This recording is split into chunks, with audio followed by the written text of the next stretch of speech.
Hello guys, and welcome to a new episode of Sound Design Monday. My name is SensWorld, and today we are going to be looking at everything pretty much you need to know about creating a supersaw. We're going to go a little bit over different types of programming you can do in order to get your sound to sound a little bit more different than just a normal supersaw. Okay, so today we're going to be creating a sound from scratch. I don't know how it's going to sound, but I'm going to show you a few techniques you can do to change a supersaw and make it more punchy, make it more big roomy, and so forth.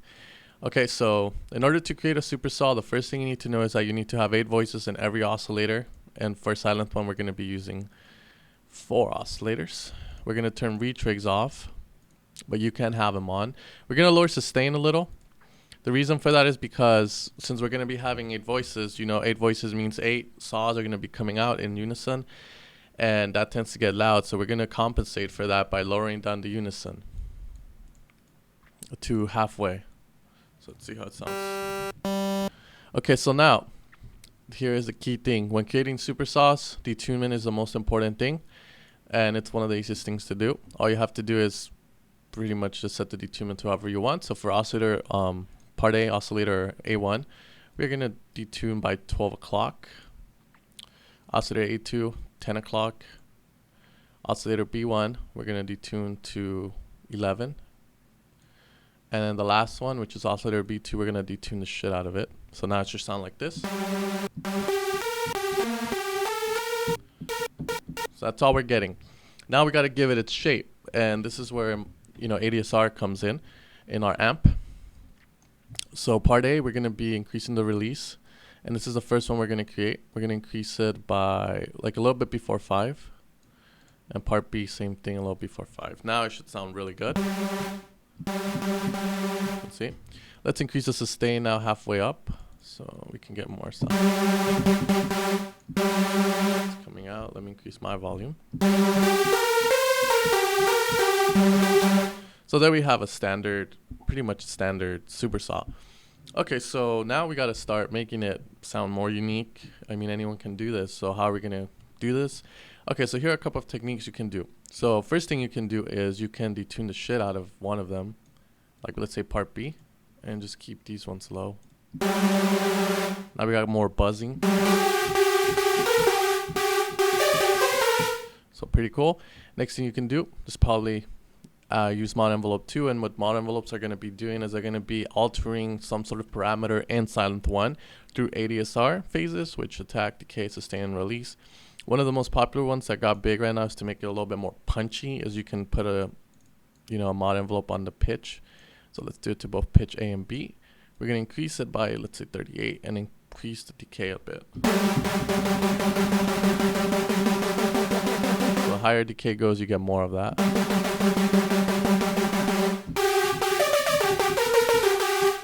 So pretty cool. Lower to release, and you'll make it way more punchier too. Just grade out, no release at all. Put a lot of reverb. Now we got pretty much that big room kind of drop synth here. Too much. Let's lower it up.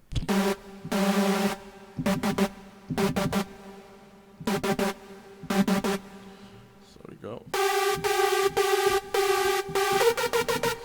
Other things you can do is you could lower the sustain, nothing's going to come out, and increase decay by a bit. So we do that. Really punchy, we increase the sustain a little if you kind of want still your sound to stick around. So it sticks around. And then you increase the sustain however you like high volume you want it to stick around. So decay is going to be really high, and the attack's going to be all the way down. And then what's going to happen is, since we're going to do this, increase the sustain, this is the max amount, the max volume it's going to stay at. So it's going to stick around. You can hear it sticking around. So if you want it lower, you can put the decay higher and then do that as well.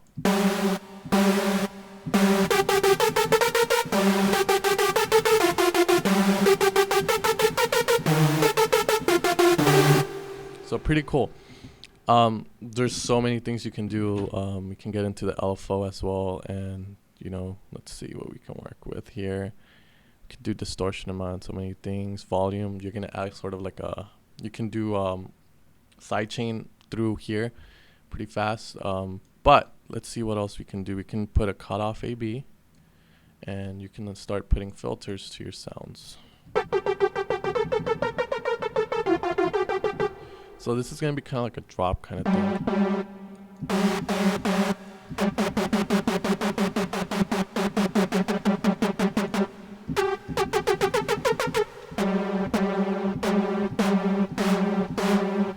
Increase the octave on my keyboard.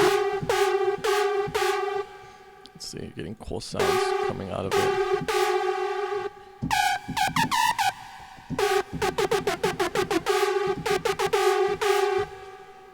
So there you can start doing kind of really cool things with your filters. Here we have a bandpass. That's not what I wanted there. Wonder.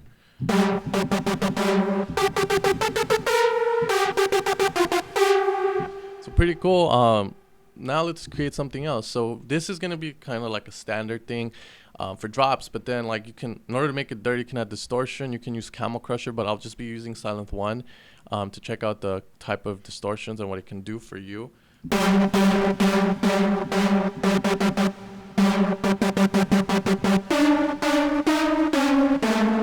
Let's decrease the cool.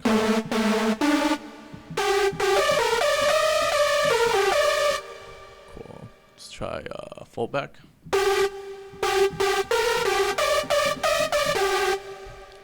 Let's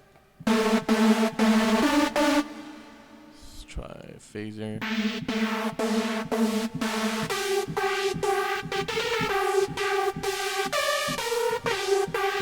And this is when you start getting creative with your own, you know, ideas.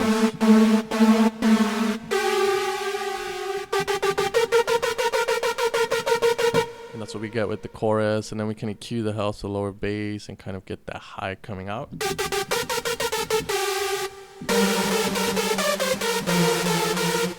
So pretty cool. And compression, I wouldn't really do it here. There's really, you don't really want to over compress the sound. It's supposed to be loud and nice.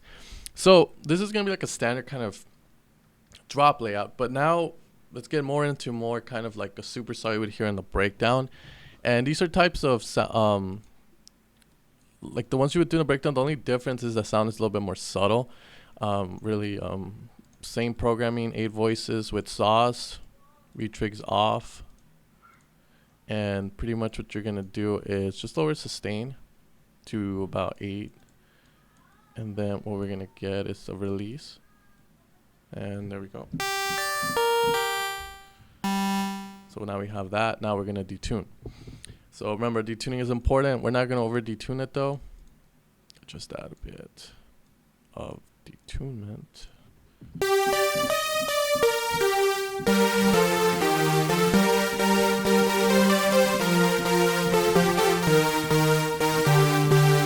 So sounds good. Now let's see what else we can do here. We'll add a filter. Low pass to both of them. BA, AB.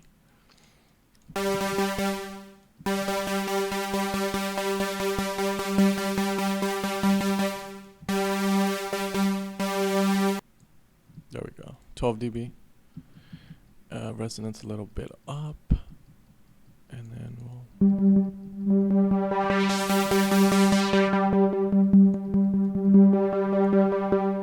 Okay, let's increase the attack just a tad bit.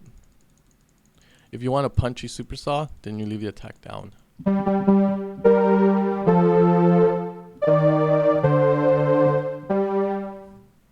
add some reverb.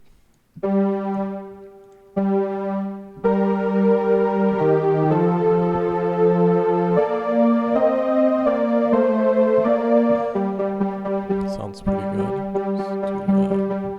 Let's do some chorus.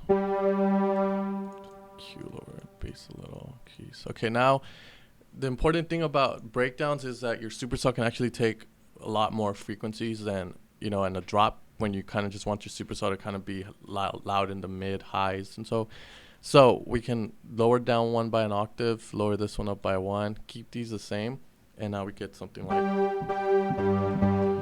we can open up the filter. So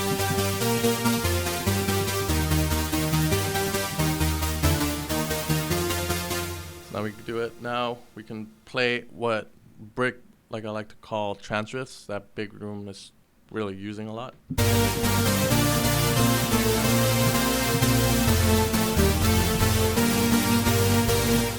If you don't like it being super high, what you do is you lower the treble frequency.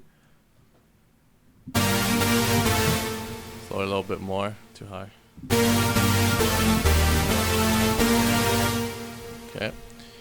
And there we have the reverb do, you know, like kind of making that line. So it's pretty much a standard big room saw. Next thing, again, you can add pitch AB.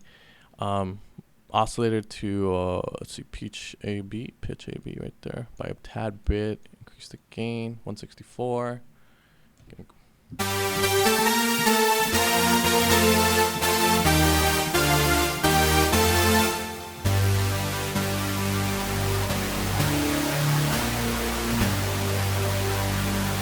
And it's pretty cool because here in the gain you can increase the LFO like more instead of having this, so then you can kind of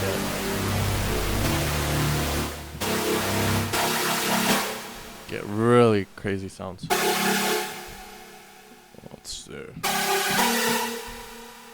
Lower.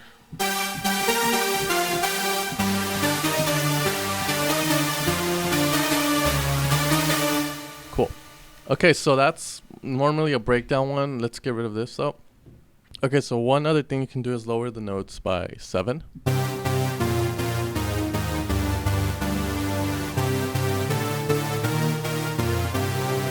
And what that's gonna do is just, these two oscillators are being played 7 notes down from the original note you're playing, and this ones are just staying the same. So pretty much it's like you're playing a chord 7 notes down. You know, you could change it to 5 as well. Gives you a totally different feeling.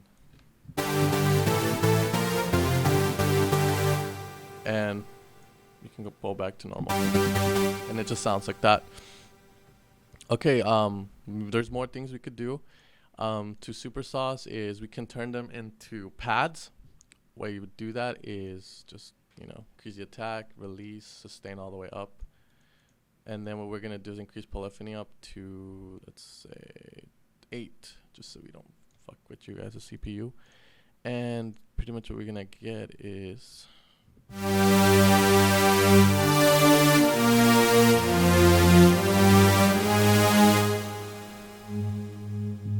and then we put a cutoff on it. Now we have a pad. And now cool things you can do, you go here, you go cut off AB, you're gonna pretty much increase it and leave that, and you're gonna do it at 1/4.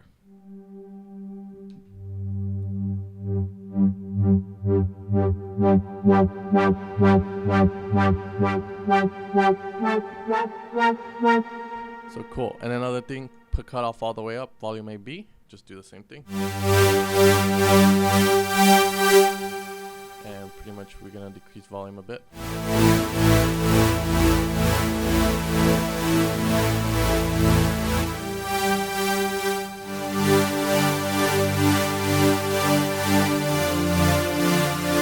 So it's cool to kind of get that pad and get that pumping feeling on it, and not do it through a compressor where it's really kind of out of, like, you can really get unique here and kind of make it your own. Instead of like in a compressor, you're having something click it and then you have to mess with all these parameters. You can use an LFO for that. What else can we do to the sound is, it's again, pitch AB and just do the same techniques that I taught you guys. You can mess with phase as well. I don't really know if it's gonna make much, you know, if anything happen.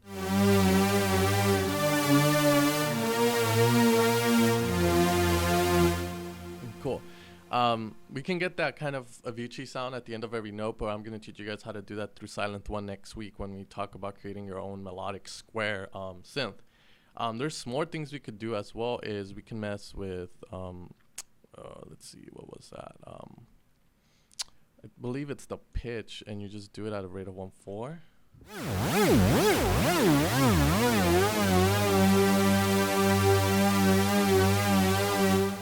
Now you put a cutoff on it.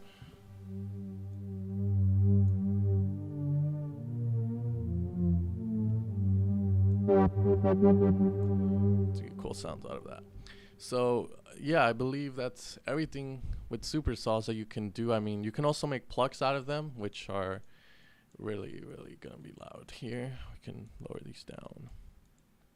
Increase decay again, and gonna get plucks. Put the foot down more, and then we put some sort of release.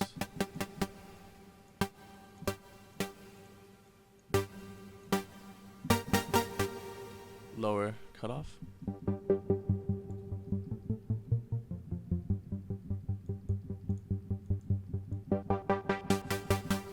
And then we have plucks. So now we have a standard pluck. You might want to turn the retrigs on though, so we get it more hard. And now we have pretty much a really cool pluck. Now, I really don't want to get into the effects that much because I already taught this in how to make a percussive pluck. So hopefully this tutorial was helpful for you guys. Standard Supersaw programming. Just remember the key things that that we went over is in order to get that Supersaw and make it your own. Remember, the first thing is detunement. Detunement is where you're gonna decide whether you want it to be sound kind of hardstyle-ish, which I will show you real fast, just so you say I didn't show you that. Let's do that real fast. We'll just do this. Detunement all the way up on all of them. Retrigs off again. And then now we got this pretty much the hardstyle kind of, you know, signature sound there. So yeah, you know, detunement is going to be the main key here when it comes to how it's going to sound. It's characteristically. Then it's the amp envelope A and B. It's going to decide how you shape it. So let's say you want the pluck and you want the hardstyle kind of sound with the pluck, which I've never done before, so this might be kind of interesting. Let's see how it sounds like. Lower it a bit more. And then we get... Let's do it way more drastic there.